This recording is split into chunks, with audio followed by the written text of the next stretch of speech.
وأقسموا بالله جهد أيمانهم لئن أمرتهم ليخرجن قل لا تقسموا طاعة معروفة إن الله خبير بما تعملون قل أطيعوا الله وأطيعوا الرسول فإن تولوا فإنما عليه ما حمل وعليكم ما حملتم وإن تطيعوه تهتدوا وما على الرسول إلا البلاغ المبين وعد الله الذين آمنوا منكم وعملوا الصالحات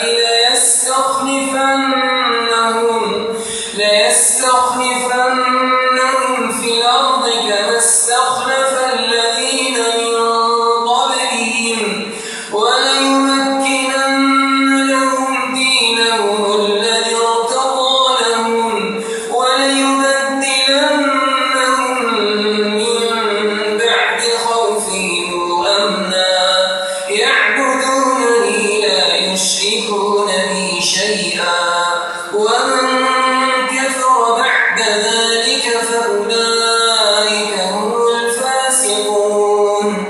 وأقيموا الصلاة وآتوا الزكاة وأطيعوا الرسول لعلكم ترحمون لا تحسبن الذين كفروا معجزين في الأرض ومأواهم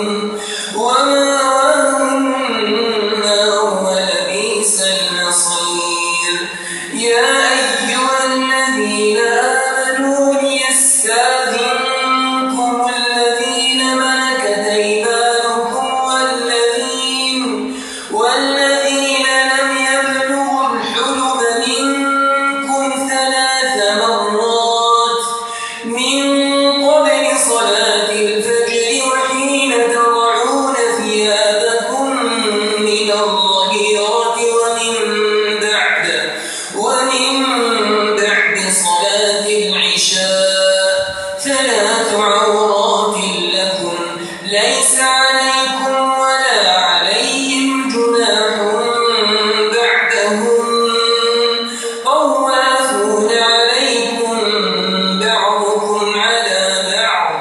كذلك يبين الله لكم الآيات والله عليم حكيم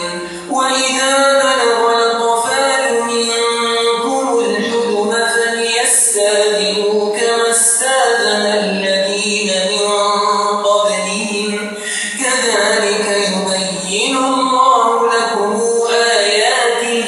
والله عليم حكيم والقواعد من النساء اللاتي لا يرجون نكاحا فليس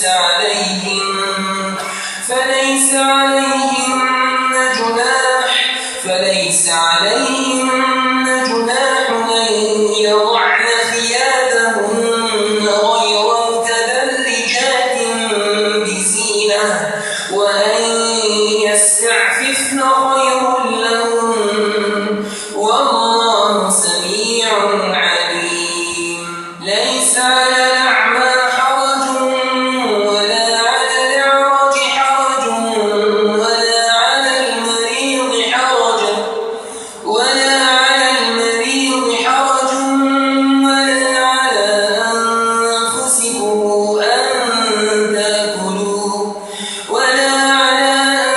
أنفسكم أن تأكلوا من بيوتكم أو بيوت آبائكم أو بيوت أمهاتكم أو بيوت إخوانكم أو بيوت أخواتكم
واستغفر لهم الله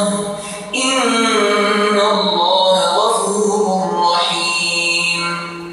لا تجعلوا دعاء الرسول بينكم كدعاء بعضكم بعضا قد يعلم الله الذين يتسللون منكم لواذا فليحذر الذين يخالفون عن أمره أن تصيبهم فتنة أو يصيبهم عذاب أليم. ألا إن لله ما في السماوات والأرض قد يعلم